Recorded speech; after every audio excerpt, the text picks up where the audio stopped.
বাপের ভাই তারে কেউ কাকাও বলে চাচাও জ্যাঠাও হ্যাঁ বড় আচ্ছা জ্যাঠা কিন্তু আমার সমাজে চাচা বলি তারে যার দাঁড়িয়ে আছে তারা কি বলি আর যা দাঁড়িয়ে নেই তারে বলি ভাই তাই সে বয়স যত বেশি হয় আমার বয়স 48-49 50-এর কাছাকাছি 70 বয়স 70 বছরের বুড়ো আমার বয়স আধা তাই ও যদি আমার চাচা কয় তাহলে আমি ভাইকে বলবো না ভাইকে বলবো না যে তোর বয়সটা ওটাও চাচা বলিস কিন্তু আসলে কি আমরা চাচা না যারা চাচে তারাই চাচা যারা চাচে ওরাই চাচা আমরা হলাম আশা বলেন তো সমাজে চাচা বেশি না আশা বেশি হ্যাঁ চাচা বেশি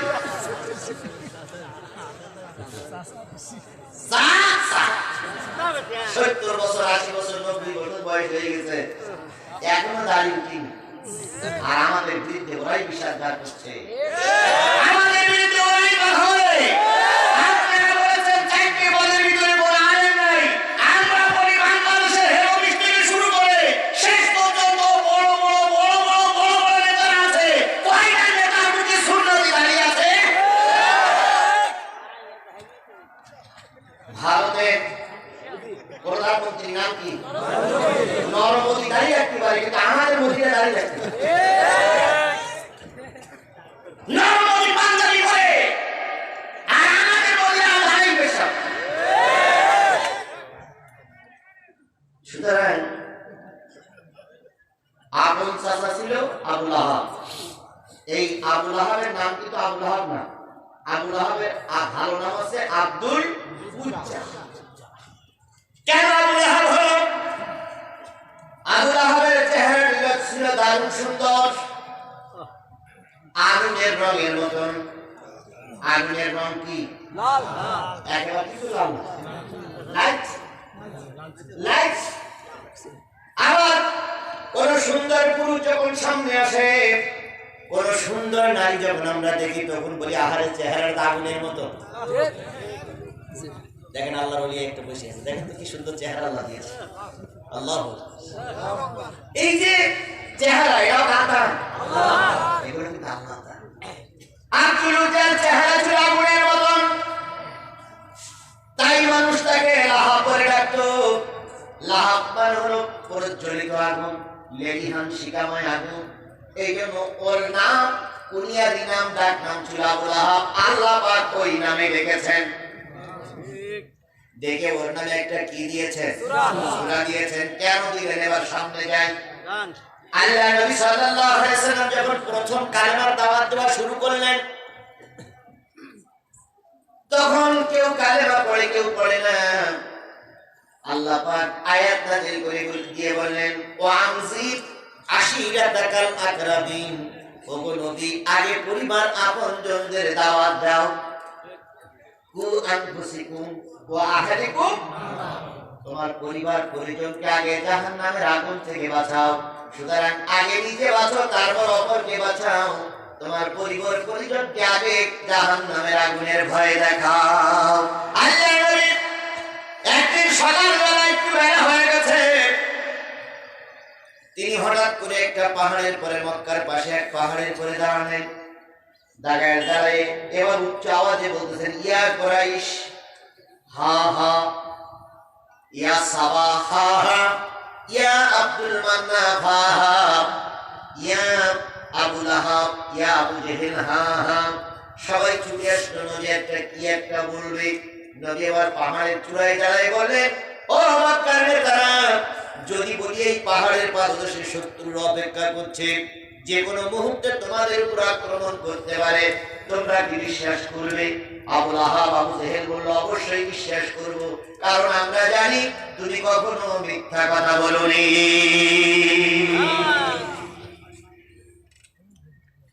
অনেক হুজুররা যতক্ষণ পর্যন্ত সত্য কথা না বলে ততক্ষণ হুজুররা ভালো থাকে আর যাইরা হুজুররা সত্য কথা বলে সেই আর হুজুর সমাজে ভালো থাকে না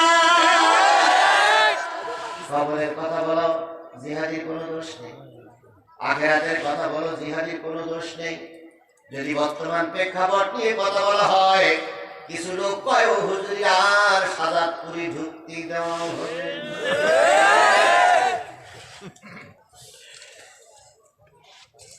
সত্য কথা বললেই দোষ। আচ্ছা না বলে কোন জায়গায় যাবো বলে? টাকনুর নিচে কাপড় পরলে খুশি হয় শয়তান, আর টাকনুর উপরে কাপড় পরলে খুশি হয় কে? আল্লাহ। এখন আমি যদি টাকনুর উপরে কাপড় পরতে বলি এবং নিজে যদি পড়ি, তাহলে কিছু লোক বলবে এ হলো জঙ্গি। বলবে না জঙ্গি? বলবে না? আবার যদি টাকনুর নিচে কাপড় পরি তাহলে জায়গাটা যাবে জাহান্নামে। এখন টাকনুর নিচে কাপড় পরলে শয়তান খুশি, উপরে কাপড় পরলে আল্লাহ খুশি।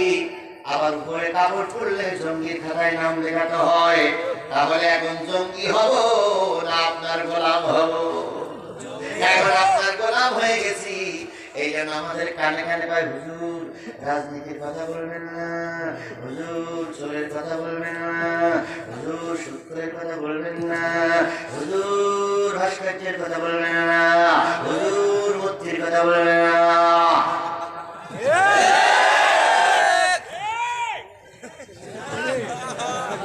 কথা ঠিক নেবে? এখন যদি সত্য কথা না বলি তাহলে আমি হলাম বোবা শয়তান।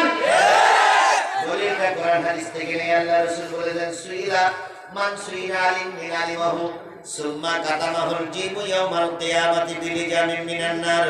যখন কোন আলেমকে সত্য কথা বলার জন্য ডেকে আনা হয়, ওই আলেম যদি সত্য জানার পরে বপন করে যায়, কিয়ামতের দিন ওই হুজুরের জিহ্বাটা আল্লাহর ফেরেশতারা তার হাতে টেনে ধরবে, তার হাতে কেউ ছিনিয়ে কেটে ওই হুজুরকে জাহান্নামে নিক্ষেপ করবে।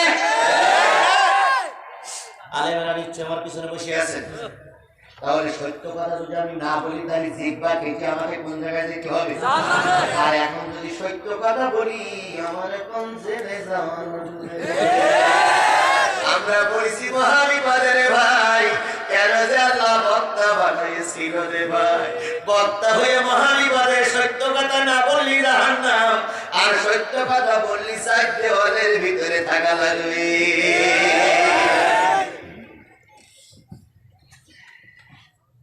এখন সত্যটাও গোপন করবো না, আবার কেউ খেবেও না যায়, চলা লাগে। সত্য কথাই হবে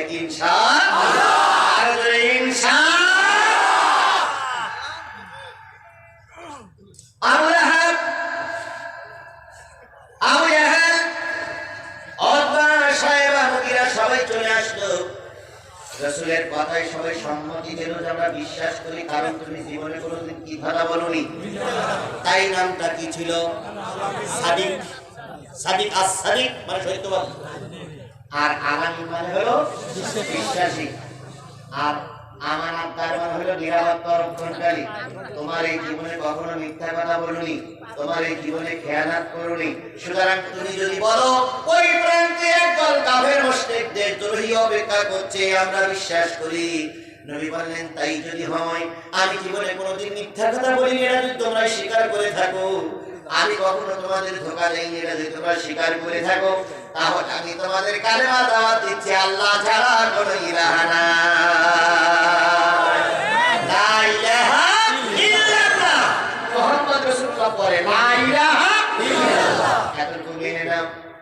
যেই লোকেরা বললে সত্যবাদী, যেই লোকেরা বললে সাদিক, যেই লোকেরা বললে আলামিন, তারা এবার কেউ পাথর নিল, কেউ বা লাঠি সোঁটা নিল, কেউ বা মুখে যা ভাষা ছিল সব বলতে শুরু করলো, যত খারাপ ভাষা ছিল। এখন আমার দেশের ভাষা হলো রাজাকার একটা খারাপ ভাষা, আলবদর একটা খারাপ ভাষা, আশামস একটা খারাপ ভাষা, মৌলবাদ একটা খারাপ ভাষা। কিন্তু এই ভাষাগুলো আল্লাহর কাছে খারাপ না, আমাদের কাছে খারাপ। মৌলবাদ শব্দের অর্থ যারা মূলের সঙ্গে থাকে তারাই হইল মৌলবাদ। মূল কে? মূল আল্লাহ, মূল কোরআন, মূল ইসলাম, মূল নবী। সুতরাং আল্লাহর সঙ্গে যারা থাকে, কোরআনের সঙ্গে যারা থাকে, ইসলামের সঙ্গে যারা থাকে, তাদেরকে বলা হয় মৌলবাদ। তাহলে আমি কি মৌলবাদী হব না আগামানি হব? আমি মৌলবাদী হয়ে করতে চাই, কারণ মৌলবাদ মানে হলো তারাই যারা কোরআন হাদিস মেনে চলে।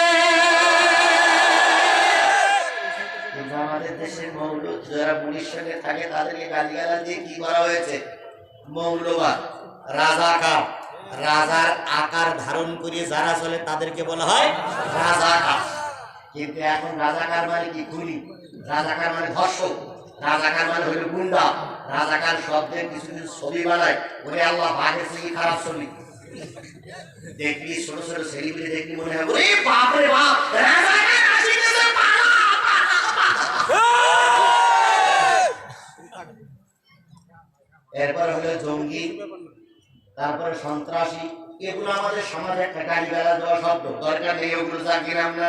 শুধু এতটুকু বলি, আল্লাহ নবী এতক্ষণ ভালো ছিল, যেই না কালেমার দাওয়াত দিল, সমাজে যত খারাপ ভাষা ছিল সব নবীর বিরুদ্ধে প্রয়োগ হতে শুরু করলো। তুমি আমাদের এই জন্য ডেকেছো, হ্যাঁ, এই জন্য আমাদের ডেকেছো। তুমি এই যে কালেমার দাওয়াত দেওয়াতে জায়গা বানাতে ফোন দিয়ে দিছো না, তোমার পরে গজবদারি হক, তুমি কাজ্জাব। আগে বলছিল আলামিন, এখন বলতেছো তুমি কি? মিথ্যাবাদী, প্রতারক, ভণ্ড। এবার সবাই মিলে চিন্তা করতেছে তো না মেনে যাওয়া যায় না। আবুল আহাব বিরাট একটা পাথর নিয়েছে, বিরাট একটা পাটকে নিয়ে নবী মুহাম্মাদের দিকে ছুঁড়ে মেরেছে কিংবা ছুঁড়ে মারবে। নবী মুহাম্মাদের দিকে ছুঁড়ে মারবে। আমি তোর বাসায় একবার দিয়ে ভাবিনা অনেক কষ্ট দিয়েছি, আর তোর সহ্য করা যাবে না, তোকে পাথর মেরে শেষ করব। নবী আল্লাহর কাছে কাঁদতে কয়, আল্লাহ আমার ডাইনে বামে কেউ নাই, আমার সামনে কেউ নাই, পিছনে কেউ নাই। এই মহা বিপদের দিনে তুমি আমাকে সাজাত করে নিয়ে আসলে কেন? তুমি আমাকে কালেমার দাওয়াত দিতে বললে কেন? তুমি আমার ছাড়া আমার আর কোনো উপায় নাই। আল্লাহ রাব্বুল আলামিন বললেন, নবী রে চিন্তা করো না, দুনিয়ার সব দরজা যখন বন্ধ হয়, আমি আমার রহমতের দরজা তখন কেবল খুলে দেই। আবু লাহাব তুল্য কাকে মারবে? নবী চাইতে ভালো মানুষ আর পৃথিবীতে কেউ ছিল? নবী কি রাষ্ট্রের ভাগ খেল? নবী কি ভোট করতে চেয়েছিল? নবী কি নেতা হতে চেয়েছিল? নবী কার দাওয়াত শোনালেন? কাফেরেরা এবার নবীর বিরুদ্ধে গালিগালাজ করলো, পাটকেল ছুঁড়ে মারবে, পাটকেল ছুঁড়ে মারলো অথবা মারবে। আল্লাহ পাক সহ্য করতে পারলেন না, ওই পাটকেল ছোড়ার জবাব দিয়ে দিলেন, যেটা সেটাই হলো সূরা লাহাব। ওই যে পাটকেল ফেলে মারলো অথবা মারবে, উরির জবাবে আল্লাহ একটা সূরা নাযিল করলেন। সেই সূরার নাম কি? আমার নবী কখনো দোয়া করেন নাই, কারোর জন্য দোয়া করেন নাই, কিন্তু কারোর ব্যাপারে যদি একটু গরম নজরে তাকিয়েছিলেন, সঙ্গে সঙ্গে আল্লাহ গজব দিয়ে সেটারে শেষ করে দিয়েছে। আবু জাহেল একদিন রাসূলকে মারলেন, রাসূলের রক্ত ঝরে, ফিনকে রক্ত ঝরলো। রাসূল রক্তটা ঝরে ঘরের ভিতরে চলে আসলেন। খাদিজা যখন রাসূলের মাথাটা ব্যান্ডেজ করতেছিল, রক্ত বন্ধ হয় না, ছাই দিয়ে পোড়ানো কাপড় দিয়ে যখন নবীর ক্ষত জায়গাটা যখন সারাই করতেছিল, সুস্থতা করতেছিল, এমন সময় আমির হামজা সংবাদ পেয়েছে ভাতিজার মাথা ফাটাই দেওয়া হয়েছে। আমির হামজা ছুটে আসলেন, ভাতিজার ভারির সামনে দাঁড়ালেন, দাঁড়াই বললেন, ভাতিজা শুনলাম নাকি আবু জেহেল তীর মেরে তোমার মাথা ক্ষত বিক্ষত করে দিয়েছে, কই সেই জায়গাটা আমারে দেখা। যেহেতু ছোটবেলায় বাবা হারিয়েছো, আমি তো তোমাকে সন্তানের মতন লালিত পালিত করে আপন করে রেখেছি। নবীর ঘরে ঢুকলেন, নবীর রক্তমাখা চেহারা আমির হামজা দেখলেন, সমস্ত চেহারাটা লাল হয়ে গেছে। আমির হামজা আর সহ্য করতে পারলেন না, ছুটে চললেন, তীর ধনুক নিয়ে আবু জেহেলের বাড়ি চলে গেলেন। তীর ধনুক দিয়ে আবু জেহেলকে আঘাত করলেন। আবু জেহেলের মাথা ফুটো করে দিয়ে নবীজির দরবারে এসে বলতেছি, ইয়া রাসূলুল্লাহ, ভাতিজা চোখ মেলে দেখো, তোমার চাচা আবু জেহেলের আঘাত করে তোমার আঘাতের প্রতিশোধ নিয়ে আসছে। চোখ মেলো, তাকাই দেখো, আমি প্রতিশোধ নিয়ে এসেছি।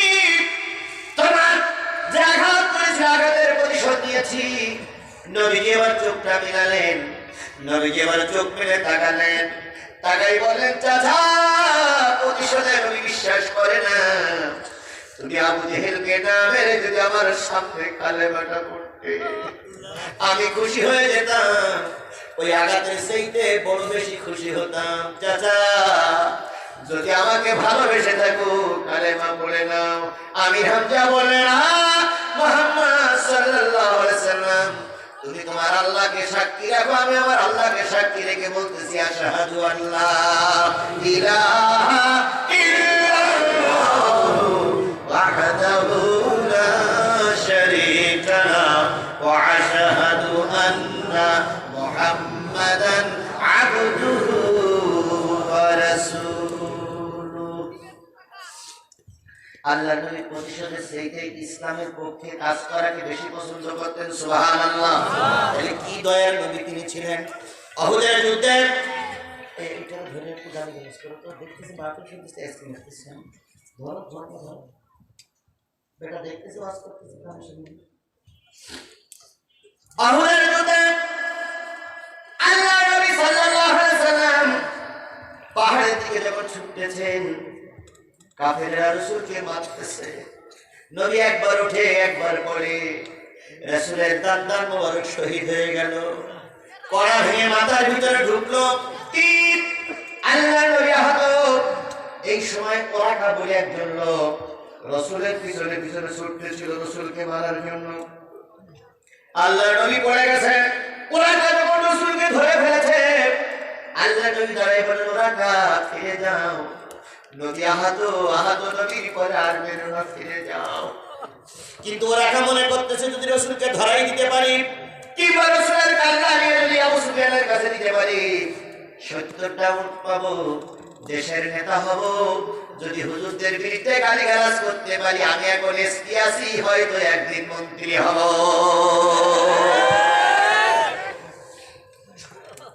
হুজুরদের বিরুদ্ধে গালিগালাজ করলে আমি এখন ওসি আছি, হয়তো একদিন কি হব, এসপি হব।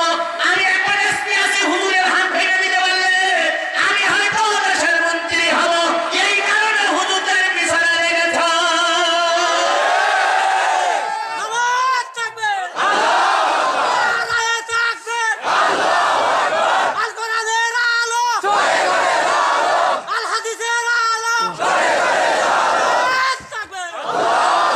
কিন্তু কি রহমতের নবী আমার ছিলেন, দয়ার নবী আমার ছিলেন। নবী বলেন, ওরাকা ফিরে যাও। নবী আহত, নবী আর চলতে পারে না, তুমি এই সময় দুষ্টমি করো না, ফিরে যাও। ওরাকা বললেন, ফেরবো না যতক্ষণ, ধরবো না ফেরবো না ততক্ষণ যতক্ষণ তোমাকে ধরতে না পারবো। নবী কি বলেন, ওরাকা আর একটাবার ঘোড়া ছুটেও না, ঘোড়া আসবে না।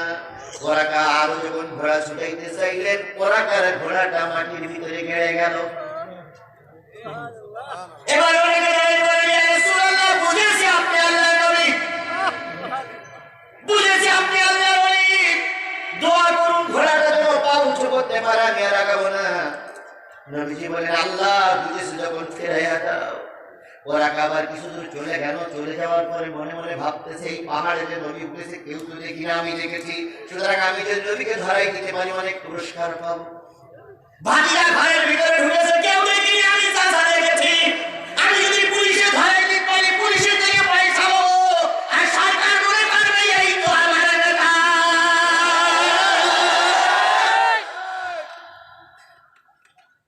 হায় রে আল্লাহ, দুনিয়া আগেও যেভাবে চলছে এখনো সেইভাবেই আবার ওরাকা আসলো লোভে। নবীজি বলেন, ফিরে যাও। ওরাকা আবার ফিরে গেল, আবার আসলো।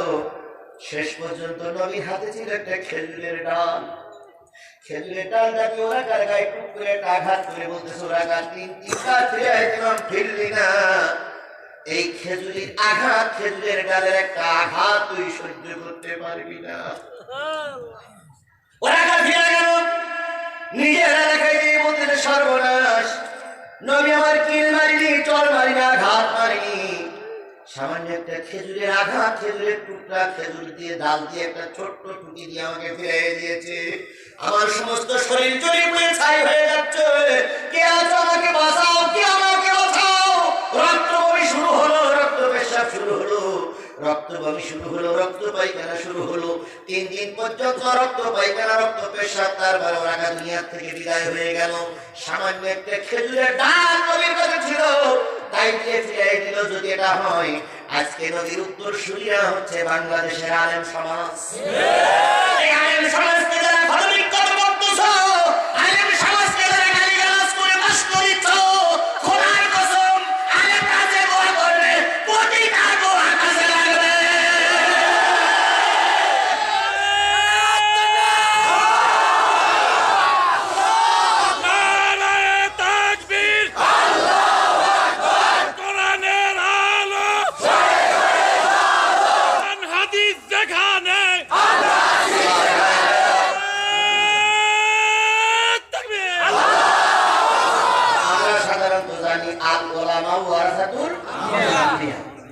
আমার নবী আসার আগে আদম আলাইহিস সালাম থেকে ঈসা নবী পর্যন্ত 1 লক্ষ কিংবা মতন করে 2,24,000 পয়গম্বরের আগমন ঘটে গেছে।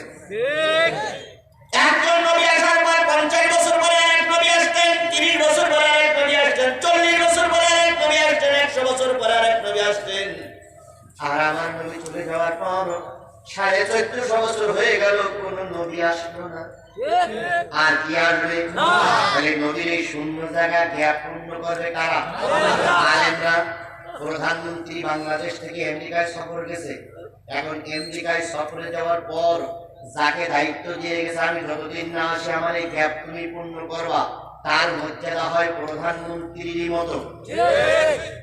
আমরা আমাদের এই শাহজাদপুরের এমপি সাহেব জনাব মোহাম্মদ আসিফুল হাসান স্বপন ভাই, আমি তাকে আগেও দেখেছি, আল্লাহ পাক তার করে রহমত করুন, সুস্থ হয়ে ফিরে আসুন। তিনি চলে গেছে, তাই বলে কি শাহজাদপুরের কাজ বন্ধ হয়ে আছে? আর বর্তমানে একজন ভারপ্রাপ্ত এমপি আছে না নাই? তাহলে এমপির কাজ ভারপ্রাপ্ত এমপি যদি করতে পারে, এখন নবী নাই, নবীর কাজ করতেছে আলেমেরা। এখন যদি ভারপ্রাপ্ত এমপির বিরুদ্ধে কিছু বলা হয়, তাহলে কথাটা কি ভারপ্রাপ্ত এমপির বিরুদ্ধে বলা হলো না স্বপন ভাইয়ের বিরুদ্ধে বলা হলো?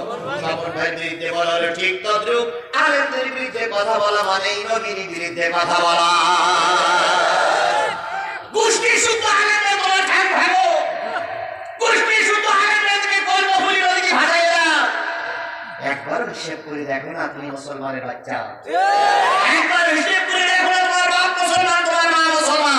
তুমি কোন অধিকারে, কোন মুখ নিয়ে, কোন সাহস নিয়ে আলেমদের গালিগালাজ করো? তুমি মুসলমানের বাচ্চা। সুতরাং আলেমদের যারা গালিগালাজ করে, আল্লাহর ভাষায় ওরা হলো জারব সন্তান। উতুলুম বাদা যালিকা, আমার আল্লাহ 1450 বছর আগে বলেছে, যাদের জন্ম সময় বেরক্ত দিয়ে জন্ম হয়, উরক্ত দিয়ে জন্ম হয়, তারাই কেবল আলেম হইতে পারে।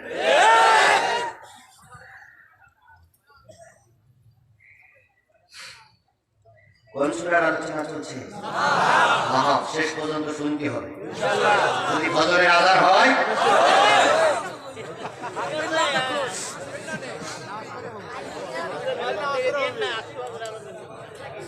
আপনি খেয়াল করবেন, জেনা উঠবে বুঝতে ওইটাই শয়তান।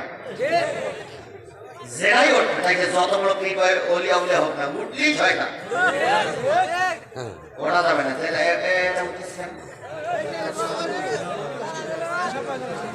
এসব পাইকারা থাকলে পলিথিন দিয়ে বলতে পারেন।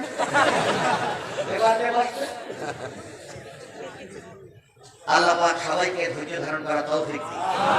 আমার ভাই, এই ছিল আমার নবী। নবীর বর্ণনার একটু দিয়ে মূল আলোচনায় আসি। নবী ক্ষুধার্ত, 3 দিন 4 দিন 5 দিন পর্যন্ত নবীর চুলায় আগুন জ্বলতো না। নবী না খাওয়া, রাতে না খাওয়া, সকালে না খাওয়া, দুপুরে না খাওয়া। নবীজি ঘরের ভিতরে ঢুকে আয়েশাকে বলতেছে, আয়েশা আর কত না খেয়ে থাকতে হবে জানি না। এমন সময় সিদ্দিক আকবর, আবু বকর সিদ্দিকের ঘরে খাবার নাই। আবু বকর সিদ্দিক মসজিদে এসে গড়াগড়ি খায়। হযরত ওমর চিন্তা করলেন, দুপুরবেলা আমিও যাই, দেখি মসজিদে নববীতে কেউ আছে কিনা, তারপরে একটু মেহমান হওয়া যায় কিনা। এসে দেখে আবু বকর আগের থেকে শুয়ে গড়াগড়ি খায়।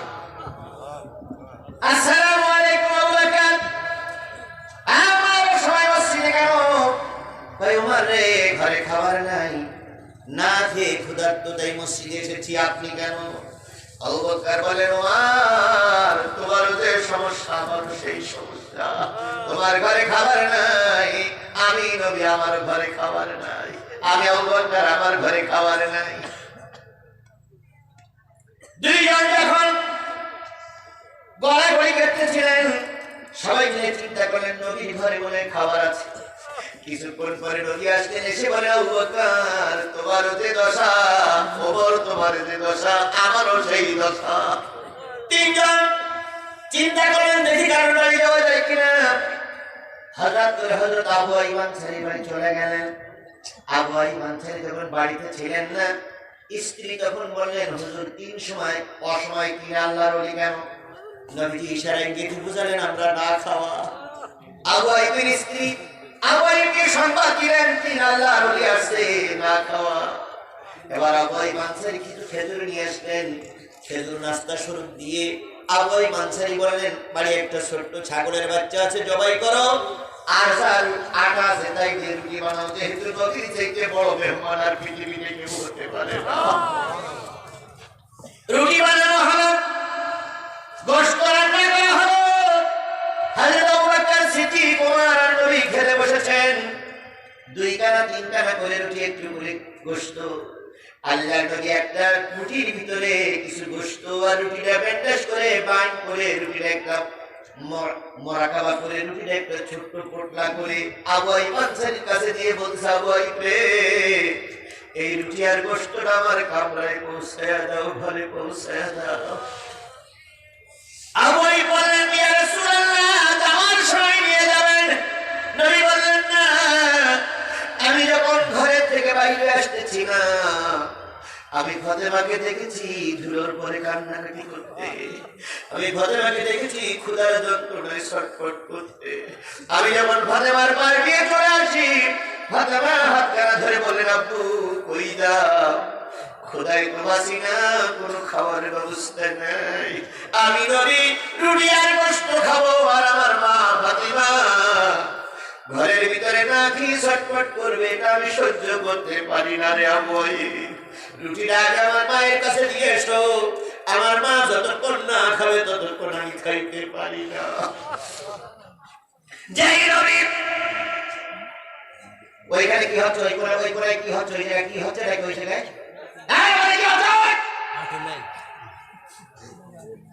ওখানে কি হচ্ছে, নাকি ওই কোনায় কি হচ্ছে,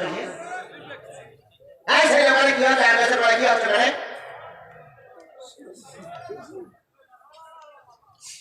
আমার মনে হচ্ছে নাকি ওখানে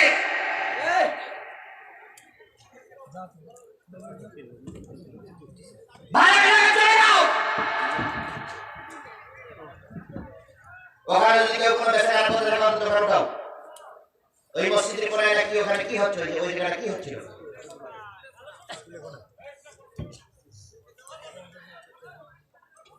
এতগুলো লোক নিয়ে কোরআনের কথা বলছি, এর কি মারা শুরু করেছে না?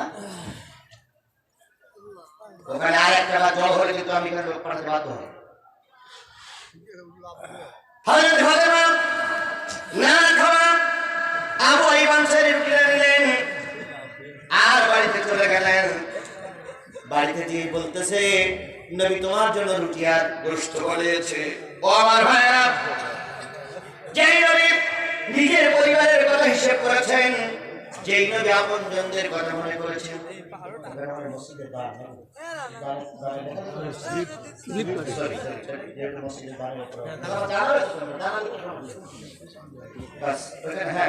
যারা দেবে তারা লিখে আমাদের কাছে বলবো, ওখানে দরকার আছে, কিন্তু এটা খেয়াল আমাকে জানাতে হবে। আমার ভাইরা, তাহলে আমার নবী সাল্লাল্লাহু আলাইহি ওয়াসাল্লাম এত রহমতের নবী ছিলেন। সেই নবীর বিরুদ্ধে আবু লাহাব কি উচ্চ করলো, নবীকে মেরে শেষ করে ফেলবে, নবীকে মেরে আহত করবে, নবীকে মেরে ক্ষতবিক্ষত করবে। আল্লাহ সহ্য করতে পারলেন না, তাই আল্লাহ পাক সূরা নাযিল করলেন। এবারে চলে যান, আল্লাহ বললেন, তাব্বাত ইয়াদা আবি লাহাবিন ওয়া তাব। নবীর পরে পাথর উঁচু করুনি, নবীকে মারতে চাওনি, আমি আল্লাহ আমাকে মারতে চেয়েছো। কারণ নবীর হাত হলো আল্লাহর হাত, নবীর মুখ কার মুখ? ইন হুয়া ইল্লা ওয়াহিয়ুন ইউহা। নবী কোনো কথা বলেন না আল্লাহর অনুমতি ছাড়া। তাহলে নবীর কথাও কার কথা? আল্লাহর কথা। নবীর কথা জিবরাইলের কথা নয়, নবীর কথা আল্লাহর কথা। আজকে আমাদের দেশে এক ভান্ড বেড়ে গেছে, ওই ভান্ড বলতেছে আল্লাহও না জিবরাইলও নাই।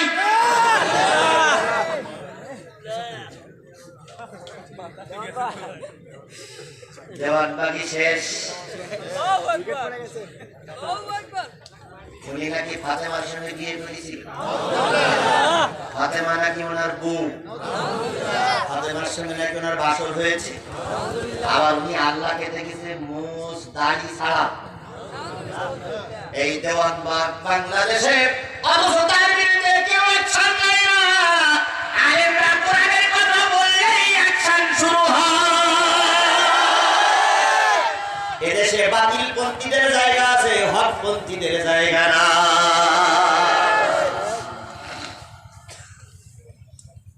আমার ভাইরা, আল্লাহ পাক বললেন আবু লাহাব যে নবীর বিরুদ্ধে পাথর উঁচু করেনি, আমার বিরুদ্ধে পাথর উঁচু করেছে। আমি বলতে তাব্বাত ইয়াদা আবি লাহাবিন ওয়া তাব্বা, আবু লাহাবের দুই হাত ধ্বংস হোক, ওয়া তাব্বা এবং সে নিজেও ধ্বংস হোক।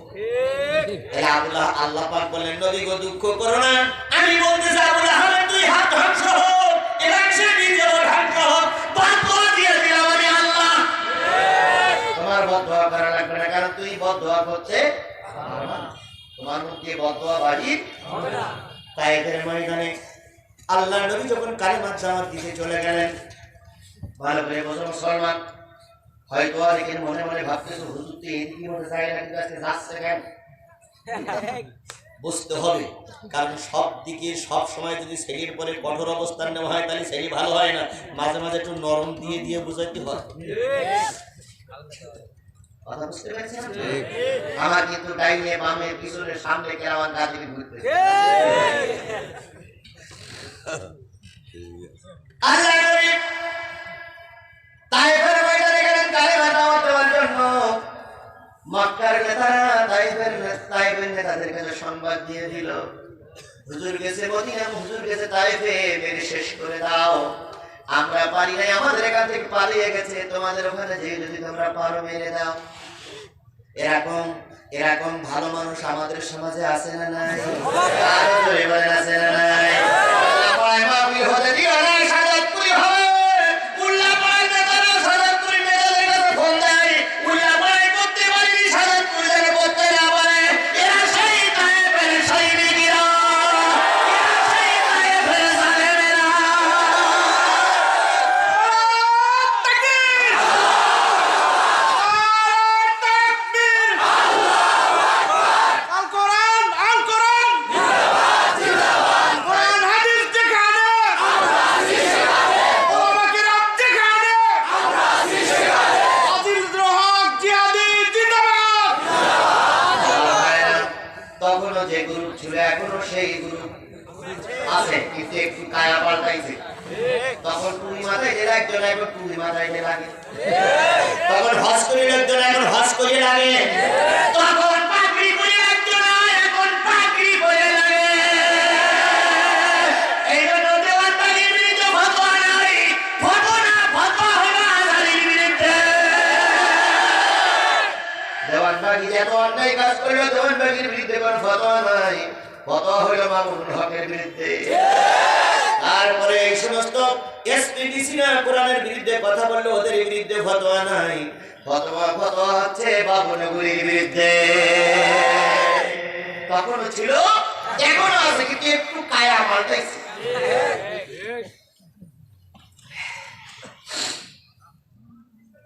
আল্লাহ নবী চলে গেলেন, মক্কার কাফিররা দ্রুত সংবাদ পৌঁছে দিল নবী চলে গেছে, মারো মেরে ফেলো, পুরস্কার পাবে।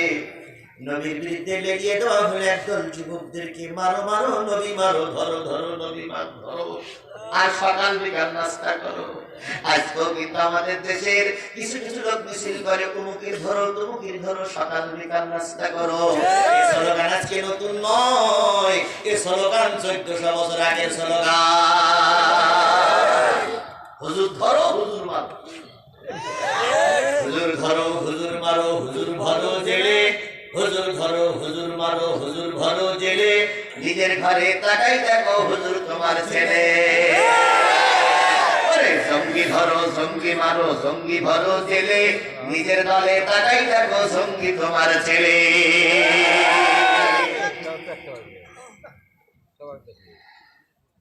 আমার ভাইরা, নবী তায়েফে যখন চলে গেলেন, তায়েফের সরকার যুবকদের জানিয়ে দিল নবীজিকে পাগল বলে পাথর মারে। নবীজির সঙ্গে আছে জায়েদ। আল্লাহ রাসূল বললেন, জায়েদ রে একটু পিছে পিছে থাক, আমি মারা গেলে যেন লাশটা উদ্ধার করা যায়, দুইজন যেন একসঙ্গে মারা না যায়। তাই দূরে দূরে থাকে। তায়েফের যুবকেরা পাথর মারে, ক্ষতবিক্ষত হয়ে নবী চলে, মাথার পরে পাথর মারে, মাথা ফিরতে রক্ত বাহির হয়, নবী দেখে রক্ত, নাকে পাথর পড়ে, কানে পাথর পড়ে, শরীরে পাথর পড়লো। একবার হযরত আয়েশা নবীকে গোসল দিচ্ছিলেন, গোসল দেওয়া অবস্থায় নবীর পিঠে অনেকগুলো ক্ষত চিহ্ন দেখতে পাইলেন। হযরত আয়েশা বলেন, ইয়া রাসূলুল্লাহ, এত ক্ষত চিহ্ন আপনার পিঠে কেন? ছোটবেলায় কি আপনার শরীরে ঘা হয়েছিল নাকি? আল্লাহ নবী বললেন, আয়েশা অতীতের কথা মনে করো না রে আয়েশা, এক সময় তায়েফে দাওয়াত দিতে গিয়েছিলাম, তায়েফের যুবকেরা পাথর মেরেছিল, সেই পাথরের আঘাতে আমার পিঠে এত ক্ষত বিক্ষত হয়ে গেছে। আল্লাহ নবী ক্ষত বিক্ষত নিয়ে চলতেছিলেন, চলতে চলতে হঠাৎ করে ফুট হয়ে পড়ে গেল। যুবকেরা আবার ধরে উঠিয়ে দিল, সোজা করে চলতে বললো, না চললে মার দেয়। আবার কিছুদিন যে ফুট হয়ে পড়ে গেল, আবার সোজা করে উঠে যায়। তিনবার জায়গায় তিনবার চলার পরে নবী আর চলতে পারতেছিলেন না। তাহলে পড়ার পরে সোজা করে দাঁড়ানোর সুন্নত তখন ছিল, এখনো আছে না নাই? আরো জোরে বলেন, আছে না নাই? 28 অক্টোবর আমরা নিজেরাই দেখেছি, হাফেজে কোরআন পড়ে গেছে, আবার উঠানো হয়েছে, আবার পড়েছে, আবার উঠানো হয়েছে, আবার পড়েছে, আবার উঠানো হয়েছে, শেষ পর্যন্ত কি কায়দায় মেরে ফেলা হলো। সুতরাং তখনকার সুন্নাত এখনো সমাজে চালু আছে। রাসূল চলতে পারে না, রাসূল ভুল হয়ে পড়েছে, কাফেররা রাসূলের লাশের পরে নাচানাচি করে, রাসূলের লাশের পরে নিক্ষেপ করে। এক সময় যখন রাসূলকে আর দেখা যাচ্ছিল না, তখন ওরা সব চলে গেল আর বললো, কুতিলা মুহাম্মদ, কুতিলা মুহাম্মদ, কুতিলা মুহাম্মদ, মুহাম্মদ মারা গেছে, মুহাম্মদ মারা গেছে, সব চলে গেল। হযরত জায়েদ শুনে শুধু পাথর আর পাথর, শুধু পাথর আর পাথর। নবীজি এবার জায়েদ পাথরগুলো সরায়ে নবীজিকে সোজা করে বসালে। নবী বসতে পারে না, নবী তাকাইতে পারে না। জায়েদ ছুটে চললেন ঝর্ণার পানিতে, ঝর্ণার পানি এনে হাত ধোয়ালেন, মুখ ধোয়ালেন। এরপরে নবী উঁচু করে গিয়ে রক্ত, নামাজের রক্ত চলে যাচ্ছে। এরপরে যখন পা ধোয়াই দিলেন, ওই রক্তের সঙ্গে আর জুতোর সঙ্গে খড়মের সঙ্গে এত কঠিন ভাবে লেগে গেছে যে জায়েদ জুতো খুলতে পারতেছিলেন না। জায়েদ বলে, দুই হাত দিয়ে পা ধরলাম আর দাঁত দিয়ে খড়ম ধরলাম, জোরে ডাক দিলাম। নবীজি বললেন, জায়েদ রে, তায়েফের যুবকেরা আমাকে আহত করেছে, তুমি আমার পরে কষ্ট দিচ্ছ। এক পর্যায়ে রাসূলের উজু করানো হয়ে গেল।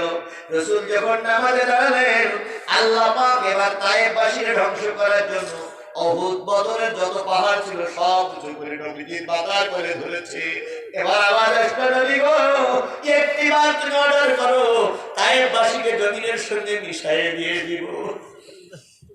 নবীজি তখন দুই চোখের পানি ভরে কাঁদলেন আর বললেন, আল্লাহ, যদি তায়েফের ময়দানের সব যুবক মারা যায়, কারে মেলে দাওয়াত দেব কারে কাছে? ইয়া আল্লাহ, ওরা নবীকে চিনিনি, তাই নবীর বড় অত্যাচার করেছে, তুমি ওদের মাফ করে দাও। তাই নবী বদদোয়া করতে পারেননি, পারলেন না, বললেন না, কিন্তু আমার আল্লাহ বললেন, আবু লাহাবের দুই হাত ধ্বংস হোক আর সে নিজেও ধ্বংস হোক। কিভাবে ধ্বংস হয়েছিল এবার তাফসিরে যাওয়া যাক। তাফসিরে মাদারিকে আছে, আবু লাহাব ছিল খুব সুচতুর, খুব বুদ্ধিমান, বদরের যুদ্ধে যায়নি, খুব বুদ্ধিমান ছিল, বদরের যুদ্ধে গিয়ে নিঃসন্দেহ মার। এই জন্য বদরের যুদ্ধে আমাদের কিছু কিছু হুজুর আছে পাক কাবুতি মানুষ, যেই জায়গায় লাইন খারাপ সেই বিভিন্ন সলবল করে কৌশলে লাইন কেটে দেয়, জায়গায় যায় না। আগে খুব কঠিন পরিবেশ করতো, এমন এমন কথা বলতো যে শয়তানেরা সব ভেবে দিত। এখন কিছু বলে না। অন্যান্য হুজুরা জিজ্ঞেস করে আপনি না আগে খুব গরম গরম কথা বলতেন, এখন কিছু বলেন না কেন? তাই অবস্থা খারাপ, যেদিক থেকে পরে পানি সেদিকে ধরো পানি যেন গায়ে না লাগে। আবার যদি অবস্থার পরিবর্তন হয় দেখবেন এদের জায়গায় মঞ্চে জায়গা পাওয়া যাবে না, এরাই আগের কাতারে ধরে বসে থাকবে।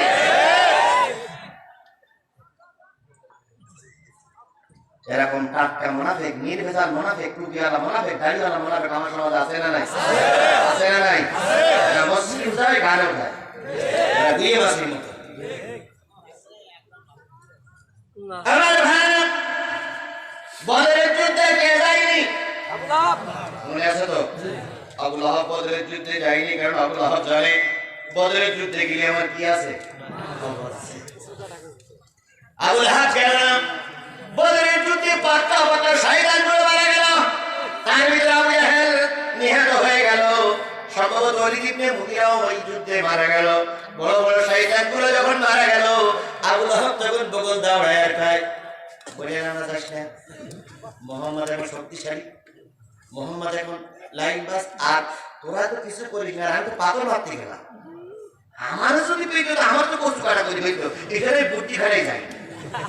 অথচ আমার আল্লাহ বলতেছে আবু লাহাব ধ্বংস হবে, আবু লাহাবের দুই হাতও। আল্লাহর কথা সত্য না মিথ্যা? আবু লাহাবের ঘাড়ের পর একটা ফুসকুড়ি হলো, একটা চুলকানির মতন একটা ফুসকুড়ি হলো, ফুসকুড়ি থেকে ঘা হলো, ঘায়ে থেকে ক্যান্সার হলো, ক্যান্সারে যখন সমস্ত শরীর আক্রান্ত হয়ে গেল, আবু লাহাবকে তখন বাড়ির বাইরে ফেলে রাখা হলো।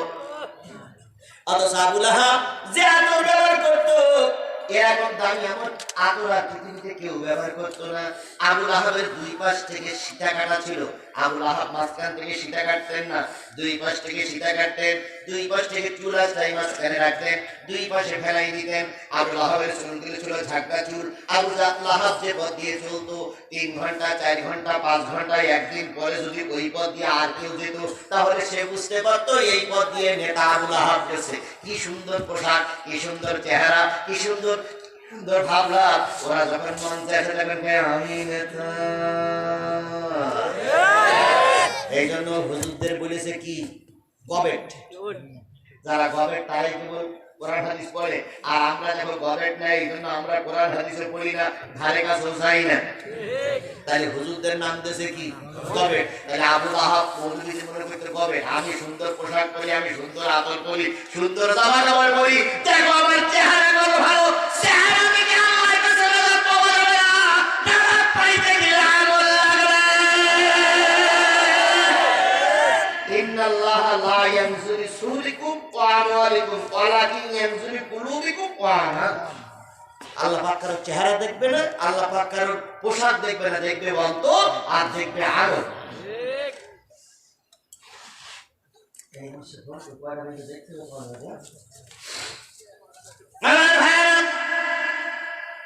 খারাপ লাগতেছে?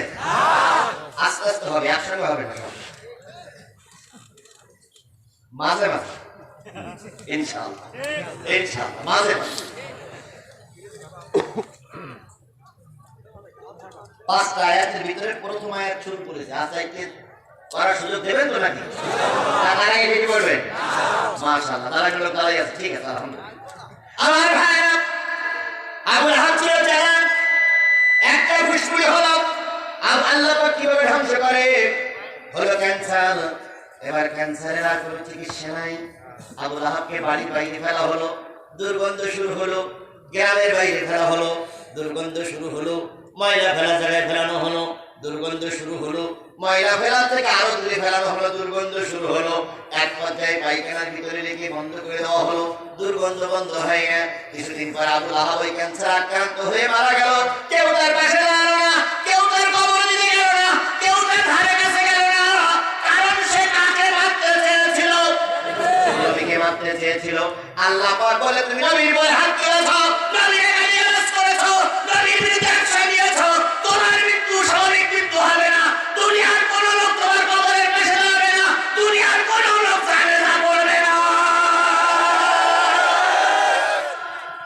নেতা নেতা নেতা নেতা করো।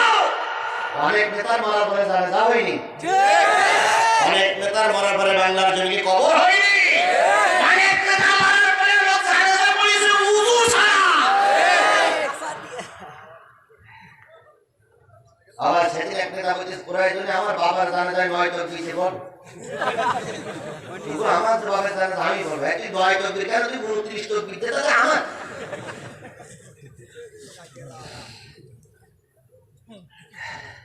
কোন শয়তানের দেশ থাকতে বাধ্য হয়েছে, কোন শয়তানের জানাজা ছাড়া কবরে যেতে হয়েছে, কোন শয়তানের জানাজা হয়েছে উযু ছাড়া, কোন জানাজা তো 3 তকবীর হয়েছে, কোন জানাজা 9 তকবীর হয়েছে, আবার কোন লোক তকবীর মকবীর কিছু বলি ওইভাবে তুই কবরের ভিতরে ঢুকুই দিয়ে শয়তান যত তাড়াতাড়ি শয়তান আছে যার হাতের ইশারায়, যার চোখের ইশারায়, যার একটা কলমের ইশারায় বড় বড় আলেমদের ফাঁসি হয়েছে, তার রাস্তা পর্যন্ত দেখার সুযোগ তার পরিবারে হয়নি। শিক্ষাও জাতি আল্লাহ সব কিছু করতে পারে।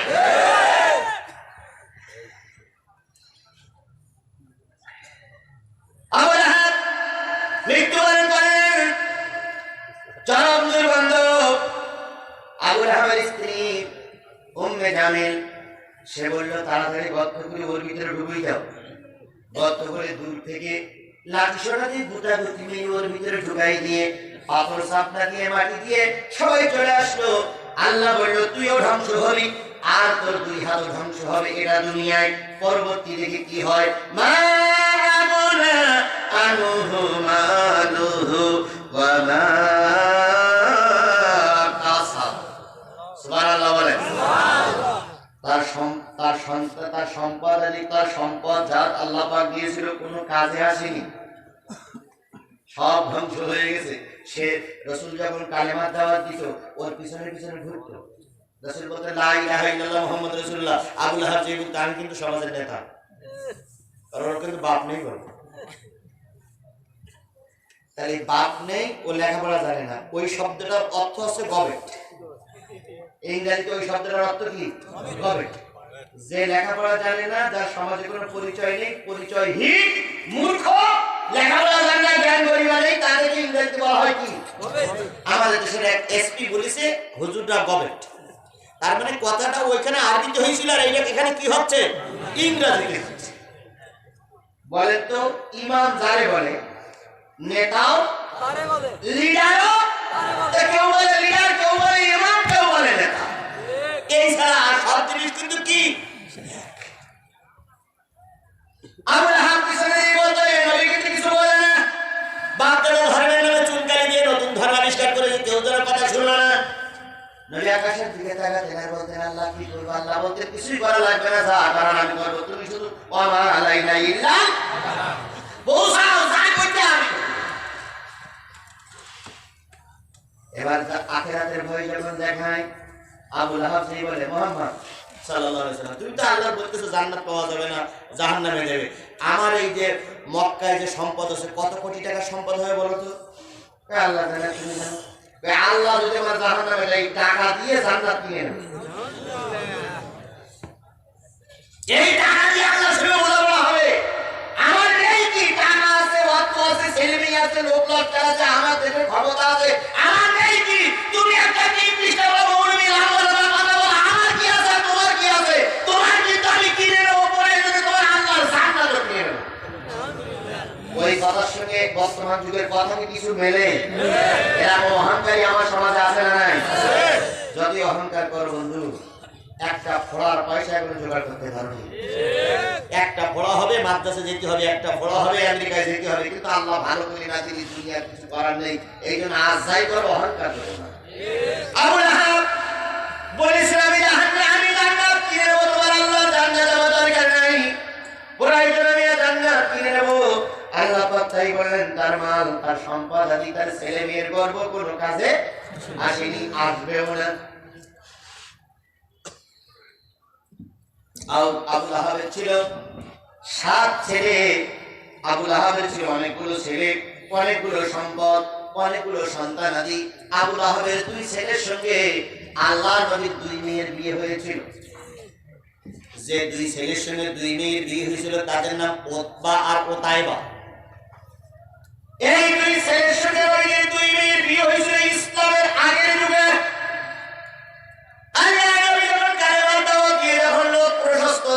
লোক যখন চারিদিকে ছড়াই পড়লো, ভক্ত যখন বেশি হলো, একদিন নবীর দুই মেয়েকে তালাক দিয়ে, দুই মেয়েকে ছেলেদের দ্বারা তালাক দিয়ে বাবার বাড়ি পাঠিয়ে দিলেন আর বলে দিলেন তোমার বাবা আমার কথা শোনেন, এই জন্য দুই মেয়েকে তালাক দিলাম।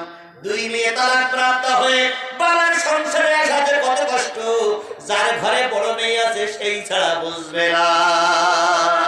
দুই মেয়ে এসে যখন কাঁদতেছে, আল্লাহর নবী সাল্লাল্লাহু আলাইহি ওয়াসাল্লাম আবু লাহাবের কাছে গেলেন, যে বলেন চাচা আমার কথাই যদি ব্যথা পেয়ে থাকো দোষটা আমার মেয়ের না। কথা কি বোঝেন? ঠিক কথা কি বোঝাতে পারতেছি? যদি আমার কারণে তোমার কোনো ক্ষতি হয়, ক্ষতি আমি করেছি, দোষটা আমার, কিন্তু মেয়েরা দোষ করিনি। মেয়েদেরকে তালাক প্রাপ্ত করে সংসার ছাড়া করে বাড়ি পাঠায় না, দয়া করে মেয়েদের ফিরায় নাও, মেয়েদের ফিরায় নাও। আবু লাহাবের স্ত্রী বলল না না আর ফিরাই নেওয়া হবে না। নবী যখন বারবার একই কথা যখন ডিলে করতেছিল, তখন আবু লাহাব দুই ছেলের পর ইশারা করলো মুহাম্মাদের উপরে ঝাঁপিয়ে পড়। ভালো করে বুঝেন মুসলমান, মুহাম্মাদের উপরে ঝাঁপিয়ে পড়, মুহাম্মাদকে মার।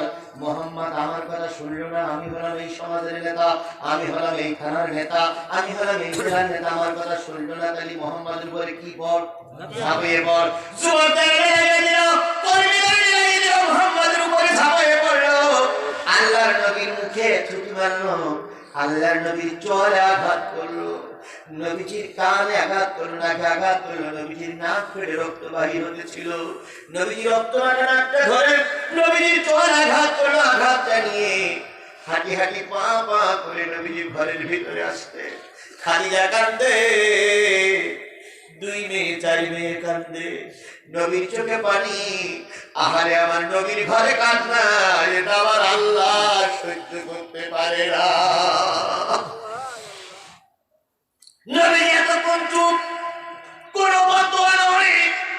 নবীজি যখন ঘরে ঢুকলেন, নবীজি রক্তগুলো যখন মেয়েরা বসে ফেলতেছিল, তখন নবীর মেয়েরা যখন পাশে এসে নবীকে গলা জড়াই ধরে কাঁদতেছিল, আল্লাহর নবী তখন আকাশের দিকে তাকায় বলেন আল্লাহ ভুল যদি আমি কলেমার দাওয়াত দিয়ে কোনো ভুল করে থাকি, কিন্তু দোষী তো আমি, আমার মেয়েরা দোষী না। এই বিধবা দুই মেয়ে নিয়ে আমি এখন, এই তালাক প্রাপ্ত দুই মেয়ে নিয়ে আরো দুই মেয়ে ঘরে আছে, আমি এখন কোথায় যাই? ও আল্লাহ তোমার নবীর চেহারা যারা রক্তাক্ত করলো, তোমার নবীর চেহারা যারা মলিন করলো, তোমার নবীর চেহারার পরে যারা আঘাত করেছে, ও আল্লাহ হিংস্র জানোয়ার দিয়ে তাদের দুনিয়া থেকে ধ্বংস করে দাও। এতক্ষণ নবী কিন্তু নীরব ছিলেন, কিন্তু আর নবী মেয়েদের দিকে তাকিয়ে আর নীরব থাকতে। এখন এই দোয়াটা আবু লাহাব আর আবু লাহাবের স্ত্রী উতবা আর উতাইবা নবীজির ঘরের কামরার পাশে চলে গেছে। দেখি না নবী আর নবীর মেয়েরা কি বলা বলি করে। হঠাৎ করে নবীর এই দোয়া, নবীর এই মুখের কথাটা আবু লাহাবের অন্তরের ভিতরে বিঁধে গেল। নবীজি বলল ঘরে চল, ঘরে চল, ঘরে চল। নবীর দোয়া যে কোনো মুহূর্তে কাজে লাগতে পারে, কারণ নবীর সব কথা আল্লাহ ফিরাইয়ে দেয় না, সব কথা আল্লাহ গ্রহণ করে। ওরে নবীর দোয়া যদি আল্লাহ গ্রহণ করে, নবীর দোয়া যদি আল্লাহ গ্রহণ করে, এখন নবীর উত্তর সুরীদের চেহারা বানাইয়া, নবীর উত্তর সুরীদের টুপি বানাইয়া, টুপি পরাইয়া, তারপরে তোমরা পেশাব করতেছো, তারপরে তোমরা থুতু মারতেছো। ও লোকেরা শোনো, ও যুবকেরা শোনো, আমার মামুনুল হক ভাই কিংবা আলেমুল আমাদের চেহারার পরে তোমরা থুতু দেও নাই, তোমরা স্বয়ং আমার নবীর চেহারার পরে থুতু নিক্ষেপ করেছো। আলেমুল আমাদের নবী টয়লেট বানিয়ে দেন, শাহবাগে আলেমুল আমাদের পায়খানা বানালে, এটা উমুক পায়খানা, সাইদি পায়খানা। আলেমুল আমাদের নামে পায়খানা বানিয়ে সেখানে পায়খানা করেছো, আর আলেমুল আমাদের বিরুদ্ধে বদদোয়া করেছো। কেউ না দেখলে কে দেখেছে? আল্লাহ। আরো জোরে বলেন, কে দেখেছে? দুনিয়ায় আল্লাহ দেখেছে। দুনিয়ার কেউ না দেখলে আল্লাহ দেখেছে। আল্লাহ এর বিচার করবেই করবে। নবী বদদুয়া করে দিলেন না, নবী আল্লাহর কাছে বললেন, আল্লাহ হায়না কুত্তা দিয়ে, হায়না জানোয়ার দিয়ে এদেরকে ধ্বংস করে দাও। এবার আবু লাহাব চিন্তা করলো, নবীর দোয়া কখনো বৃথা যাবে না। ফাদলুল আলিমি আলাল আবিদি বা ফাদলি আলা আদনাকুম সুম্মা ক্বালা ইন্নাল্লাহা ওয়া মালাইকাতুহু লিহুব্বিল হুদ ওয়া নামলাতু ফি যুহরিহা লিসাল্লুনা আলা মুআল্লিমিন নাসি খায়রা। নবী আমার বললেন, শোনো আমার সাহাবীরা, তোমাদের কাছে আমার মর্যাদা যেমন, শেখ জামালের সাধারণ মানুষের কাছে আলেমের মর্যাদা তেমন। নিশ্চয়ই আল্লাহ তার ফেরেশতা গর্তের বিবিলিকা সাগরের মাছ একজন হক্কানি আলেমের জন্য কল্যাণ কামনা করে, ভালো দোয়া করে। আজকে জাতির কি নির্মম পরিহাস! সেই আলেমরা বাংলাদেশে সবচেয়ে বেশি অবহেলিত, সেই আলেমরা বাংলাদেশে সবচেয়ে বেশি লাঞ্ছিত, সেই আলেমরা আজকে বাংলাদেশে সবচেয়ে বেশি ঘৃণার পাত্র হয়ে দাঁড়িয়েছে।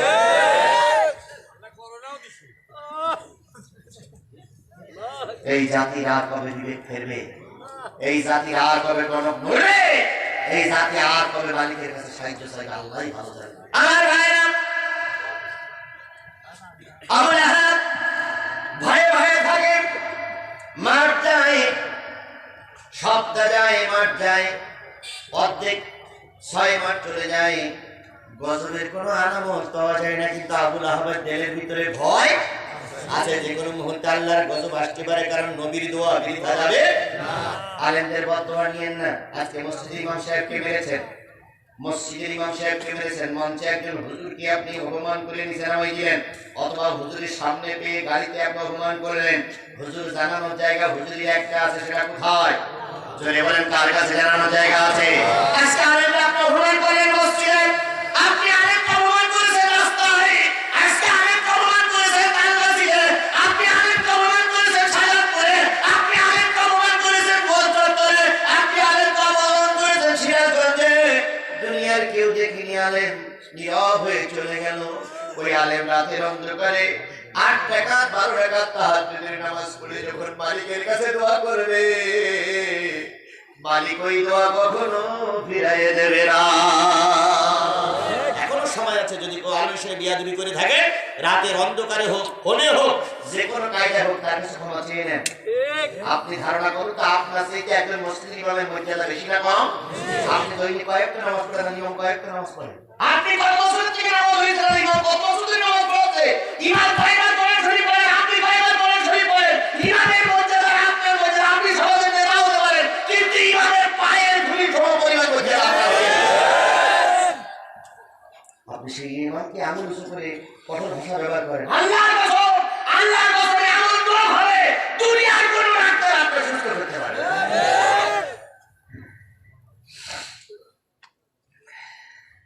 আমার ভাইরা, এমন অবস্থায় আবু লাহাব সফরে বাহির হলেন, ব্যবসায় বাহির হলেন, প্রতিমধ্যে রাত হয়ে গেল।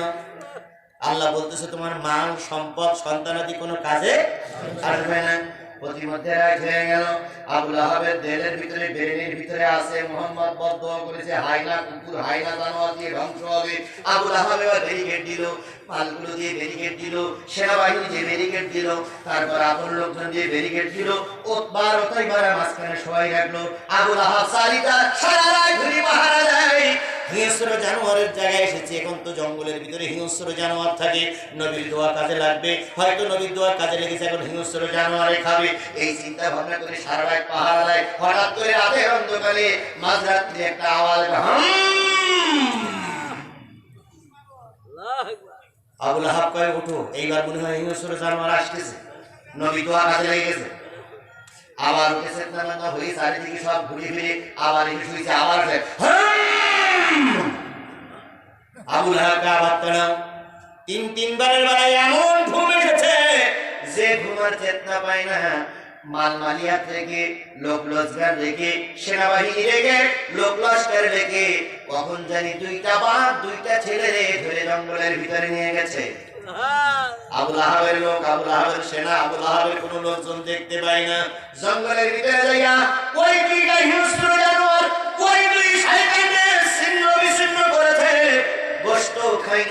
রক্তও খাই নাই, বাঘের চূর্ণ ঝুলে কলিজা খাওয়া কলিজাও খাই নাই, ছিন্ন বিচ্ছিন্ন করে রেখে গেল।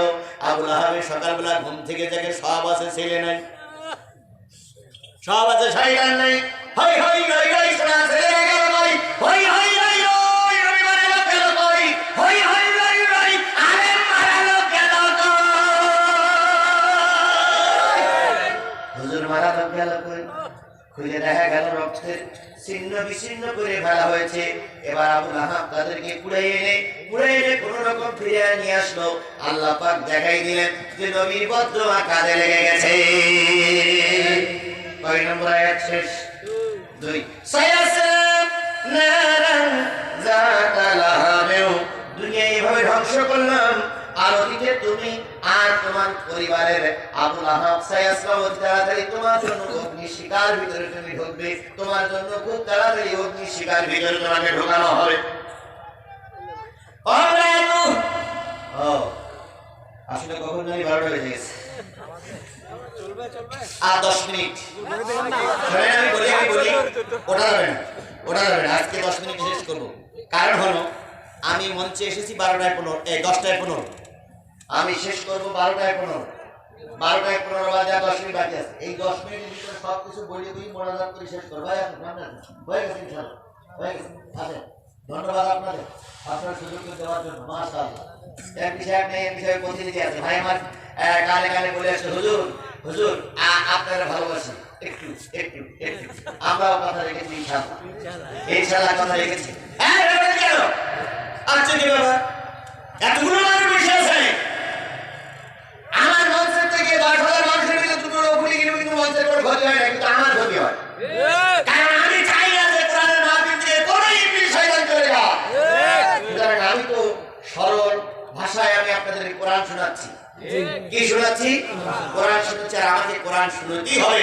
কারণ রাসূল বলেছেন আফজালুল জিহাদ কালিমাতুল হক ইনদা সুলতানুল জাহির, সবথেকে বড় জিহাদ হচ্ছে জালেম শাসকের সামনে সত্য কথা বলা। বিবাদের সময় কথা বলবা না, তো সব বসন্তের সময় কথা বলবা তুমি, তোমার এই কথা জানাও দরকার। আল্লাহ পাক আপনাকে আমাকে সহি বুঝদান করুন। আমিন। 3 আয়াত শেষ। সায়াসলানা রামজাতা লাহাবেও, অতি তাড়াতাড়ি তোমাকে অগ্নি শিকার ভিতরে পরিচালিত করা হবে, লালিহাম শিকার ভিতরে তোমাকে জ্বালানো হবে। শুধু তোমাকে নয়, আমরাতুহু তোমার স্ত্রীও জ্বালানো হবে। এবার আবু লাহাবের পর্ব শেষ, আবু লাহাবের 2 ছেলের পর্ব শেষ। পর্ব কার আসছে? স্ত্রী। স্ত্রীর নাম কি? উম্মে জামিল। উম্মে জামিল, উম্মে জামিল। জামিল মানে হচ্ছে সুন্দরী, সুন্দরীর মা। এই সুন্দরীর মা চরিত্র এত খারাপ ছিল, শয়তানও হাই মানত। রাসূল যখন ঘুমায় থাকতো, রাসূলের ঘরে দরজার সামনে যত ময়লা আবর্জনা সব ফেলে রেখে আসতো। রাসূল যখন পথে চলতেন, পথের ভিতরে কি দিয়ে রাখতো? কাঁটা দিয়ে রাখতো। রাসূলের পায়ে যখন কাঁটা ঘুরতো, ওই শয়তানগুলি তখন খিলখিল খিলখিল খিলখিল খিলখিল খিলখিল খিলখিল করে আসতো, আর বলতো কালেমা দাওয়াত দেওয়ার মজাটা বোঝো। এখন খিলখিল করে হাসা বুড়ি আমার সমাজে আছে না নাই? হাসা বুড়ি আমার সমাজে আছে। নবী যখন কষ্ট পায়, নবীর উত্তর শুনে যখন কষ্ট হয়, কিছু খিলখিলিয়ে বুড়িরা হাসে। আল্লাহ বলতেছে তুমি শুধু ধ্বংস হবে না, তোমার ছেলে ধ্বংস হবে না, তোমার মালমালিয়া ধ্বংস হবে না, তোমার স্ত্রীও ধ্বংস হবে। এই উম্মে জামিল আল্লাহ রাসূলের পথে কাটা ফুরাই দিত, আল্লাহ রাসূলের বাড়ি বিছটা রেখে দিত, আল্লাহ রাসূলের ঘরের দরজার সামনে ময়লা আবর্জনা ফেলে রেখে আসতো। এই উম্মে জামিল ছিল আবু সুফিয়ানের বোন। আবু সুফিয়ানের বোন। আবু সুফিয়ান ছিল ভাই। আর ওই যে হিন্দা, যে আমির হামজার কালিজা বের করে খেয়েছিল, এই হিন্দা বলেন তো আবু সুফিয়ানের কি স্ত্রী? আবু সুফিয়ানের স্ত্রী হিন্দা রাসূলের চাচা আমির হামজার কালিজা বের করে খেয়েছিল। সুতরাং ওই পরিবারটা ছিল ইসলামের দুশমনী পরিবার। অবশ্যই পরবর্তীতে আবু সুফিয়ান কালেমা পড়েছিল, আবু সুফিয়ান মুসলমান হয়েছিল, কিন্তু রাসূল নিষেধ করতেন, আবু সুফিয়ান যেহেতু তোমার নেই আমার ঘরে, তুমি আমার শ্বশুর আব্বা, সুতরাং তুমি আমার সামনে একটু কম আসো। তোমাকে দেখলে আমির হামজার কথা মনে পড়ে, তোমাকে একটু দেখলে উহুদের ময়দানের কথা মনে পড়ে, তোমাকে দেখলে ইসলামের পুরো ইতিহাস মনে পড়ে। সুতরাং তুমি এখন ভালো হয়েছো, আল্লাহ তোমায় মাফ করে দেন, কিন্তু তোমাকে দেখলে সে আমির হামজার কথা মনে পড়ে।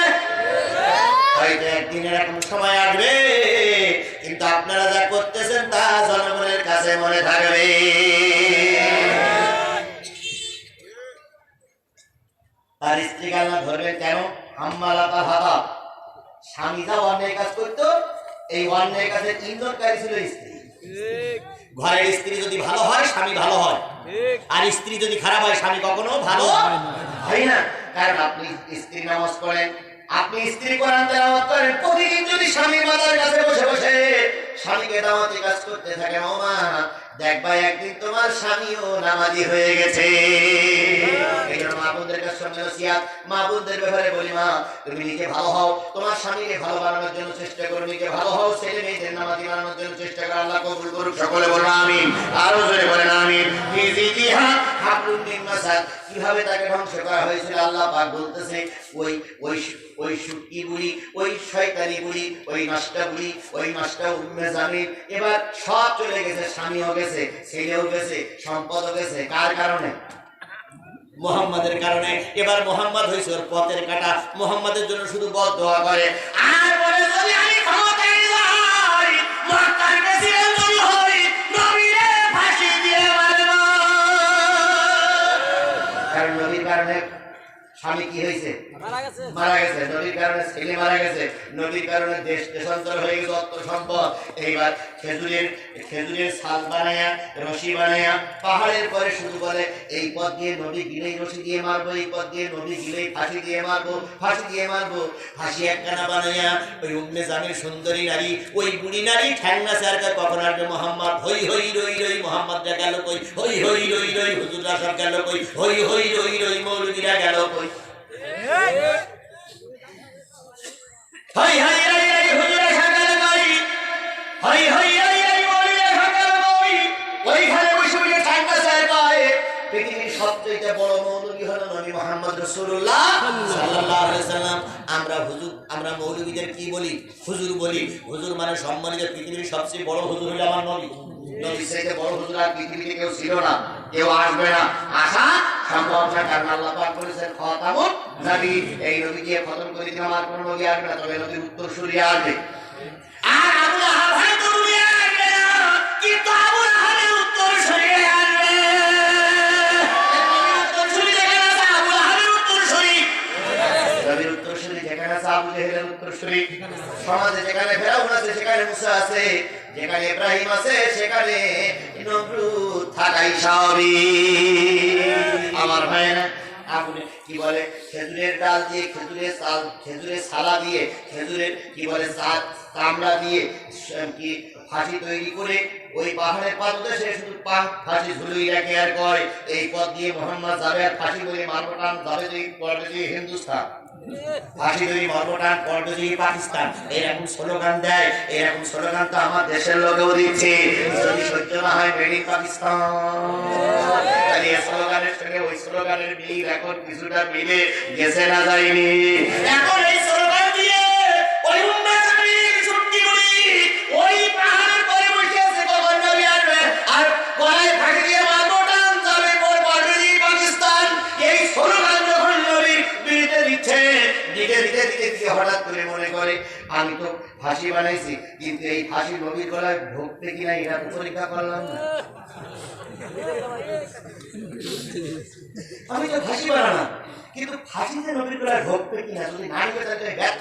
কারণ ফাঁসিটা আমার গলায় আগে নিজে দিয়ে দেখি যে ফাঁসি আমার গলায় ঢোকে কিনা।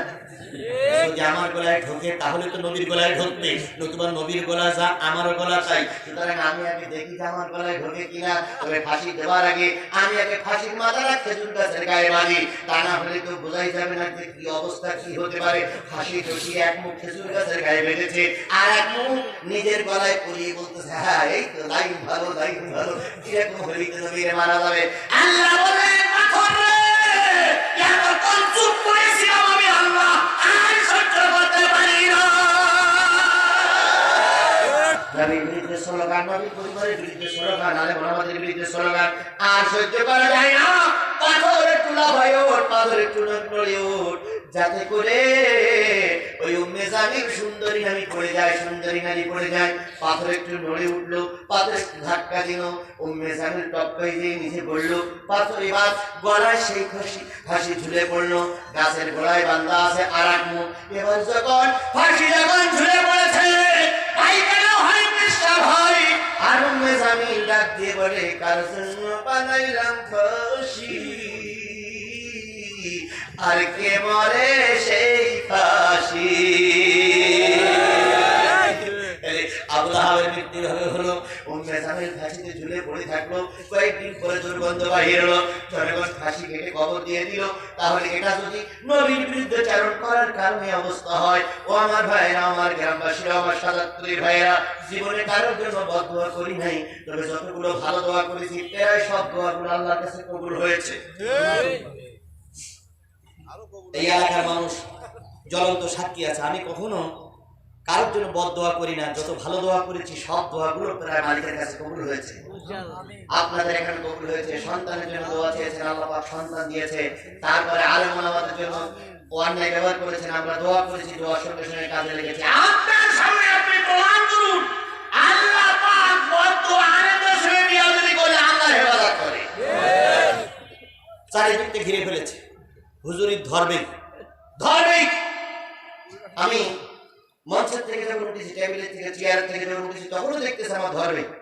আমি শুধু উঠে টুপিটা করেছি, আর কিছু করি। সবাই মঞ্চে এসে হুজুর গেল কই, নেই বলে সামনে দাঁড়িয়েছে, হুজুর গেল কই, হুজুর গেল কই। আমি ছিল তো চেয়ারে বসে কেন আমার জীবনে কয়েকদিন আগে এই যে সলঙ্গায় মাতৃ করছে, কেন সলঙ্গায় গাড়ি নিয়ে ঢুকছি, চারিপাশ থেকে 5-6 জন এসে ঘিরে ফেলেছে। আমাকে বলতেছে জিহাদি কই, জিহাদি তো গাড়িতেই ছিল, গেল কই, কই নামগুলো তো দেখলাম, তো কোন দিক থেকে? আমি তো দাঁড়িয়েছি সামনে, কোরআন শরীফ শপথ করে বলতেছি, আমি কোরআন শরীফ শপথ করে বলতেছি। আমার সঙ্গে হান্নান ছিল, আর ওই ফুল্লাওয়ালা সলঙ্গার চিত্র লোক ছিল। আমি কোরআন শরীফ শপথ করে বলতেছে যে গেল কই, আমি দেখাই তো ছিল, পথে মনে হয় নেমে গেছে। আমাকে বলতেছে যে আপনি বলুন জিহাদি যেন এখান থেকে চলে যায়, আমরা মুসলমান, আমরা হুজুরের পক্ষের লোক, আপনি বলুন হুজুর যেন চলে যায়। হ্যাঁ ঠিক আছে, আপনারা চিন্তা করবেন, হুজুর চলে যাচ্ছে। আমরা চলে আসলাম, বাস। কে দেখায়? কে দেখায়? গোটা বাংলাদেশে আমাকে অনেক ব্যাপার আমি নাকি যে হুজুর। কেন মঞ্চের থেকে নামলে আর আমার পাওয়া যায় না। আসলে আমি কেন নই, করিও নয়, আমি আল্লাহর বান্দা। আমি কার কথা বলি? আমি আল্লাহর কথা বলবো, আর আল্লাহর মানুষের লিখবে তা নয়। আমি আল্লাহর কথা বলি, আমার হেফাজতের দায়িত্ব আমার আল্লাহ। সুতরাং আপনারা আলেমের বদদোয়া নিবেন না, আলেমের সঙ্গে বিয়াদবি করবেন না, নিশ্চয় একদিন হবেই। বলুন তো, আপনার কোন নেতাকে আপনার কবরে যাবে না? আমরা কি আপনার কবরে যাব না? আপনার কবরের হিসাব আপনাকেই দিতে হবে। সুতরাং আপনার কবরের হিসাব দেওয়ার কথা মনে করে আজ থেকে তওবা করুন, যতদিন বেঁচে আছি ইসলামের বিরুদ্ধে চারণ করব না, কোরআন হাদিসের বাইরে যাব না। যতদিন বেঁচে আছি কোরআন হাদিসের পক্ষে থাকবো, যতদিন বেঁচে আছি নামাজ কাজা করব। আল্লাহ পাক এই ওয়াদা করে আমাদের ঠিক করে তৌফিক দান করুন। আলামিন ভাই, আলামিন, আলামিন, আলামিন ভাই 2000 টাকা।